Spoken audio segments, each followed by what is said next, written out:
নমস্কার বন্ধুরা, welcome to tasty বাইটসে অনেক অনেক স্বাগত।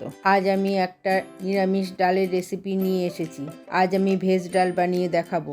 এটা খুব সাধারণ রান্না, এটা অনেকেই বানাতে পারেন।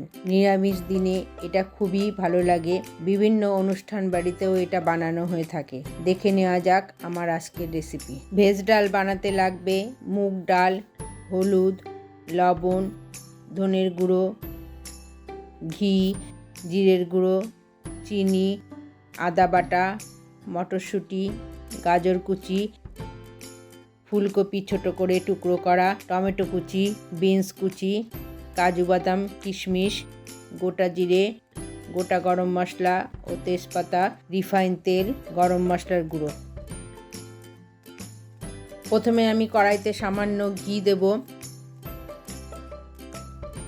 ঘিটা গরম হলে ডালটা দিয়ে সামান্য একটু ভাজা ভাজা করে নেব।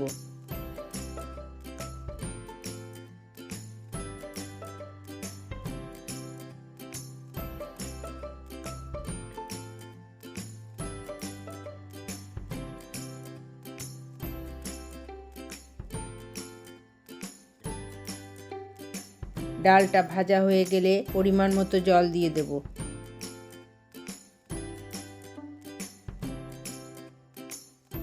তাতে সামান্য একটু লবণও দেব। এরপর একটা ঢাকনা দিয়ে গ্যাসের ফ্লেম কমিয়ে দিয়ে ডালটা সেদ্ধ করে নেব। ডালটা আমার সেদ্ধ করা হয়ে গেছে। এবার কড়াইটা আমি নামিয়ে রাখবো। ডালটা কড়াইতে অবশ্যই সেদ্ধ করতে হবে, প্রেসার কুকারে করলে হবে না, কারণ প্রেসার কুকারে করলে ডালের স্বাদ ভালো হয় না। ডালটা এমনভাবে সেদ্ধ করতে হবে যাতে সেদ্ধ হয়েও একটু দানা দানা মতো থাকবে। এরপর একটা অন্য কড়াই নিয়ে তাতে পরিমাণ মতো তেল দেব। তেলের মধ্যে সামান্য ঘিও দিয়ে দেব।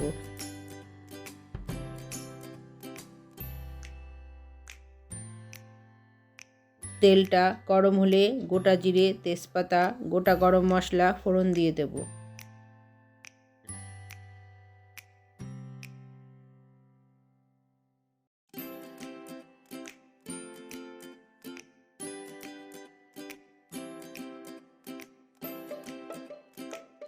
ফোড়নটা ভাজা হলে দিয়ে দেব আদা বাটা।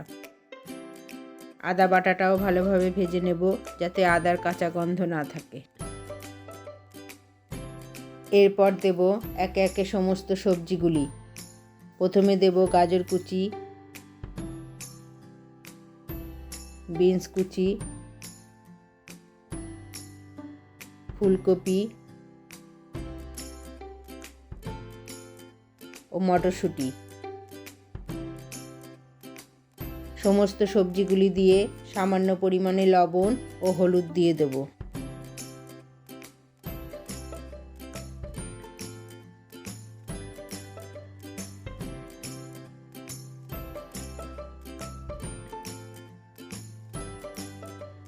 এরপর দেব কাজু ও কিশমিশ। সমস্ত সবজিগুলিকে ভালোভাবে ভেজে নেব। সবজিগুলি আমার ভাজা হলে দিয়ে দেব টমেটো কুচি। টমেটোটা নাড়াচাড়া করে আমি একে একে সমস্ত গুঁড়ো মশলাগুলি দিয়ে দেব।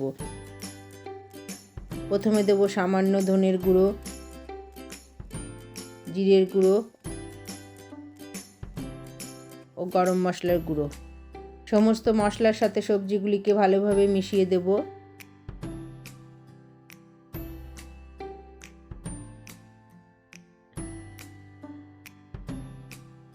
এরপর সেদ্ধ করে রাখা ডালটাও দিয়ে দেব। ডালে আগে থেকেই লবণ দেয়া আছে।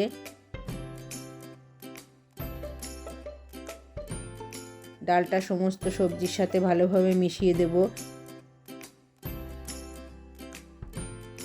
এরপর গ্যাসের ফ্লেম কম করে একটা ঢাকনা দিয়ে ঢেকে 5 মিনিট রান্না হতে দেব। 5 মিনিট পর ঢাকনা খুলে দিয়ে দেব স্বাদ অনুযায়ী চিনি।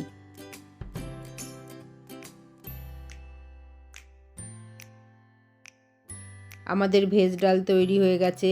এবার একটা সার্ভিং বোল নিয়ে তাতে পরিবেশন করব গরম গরম ভেজ ডাল। এটা রুটি আর ভাতের সাথে খেতে ভালো লাগবে। আমার এই রেসিপিটা যদি আপনাদের ভালো লেগে থাকে অবশ্যই বাড়িতে ট্রাই করুন, আর আমার চ্যানেলটাকে সাবস্ক্রাইব করে রাখবার জন্য অনুরোধ রইল।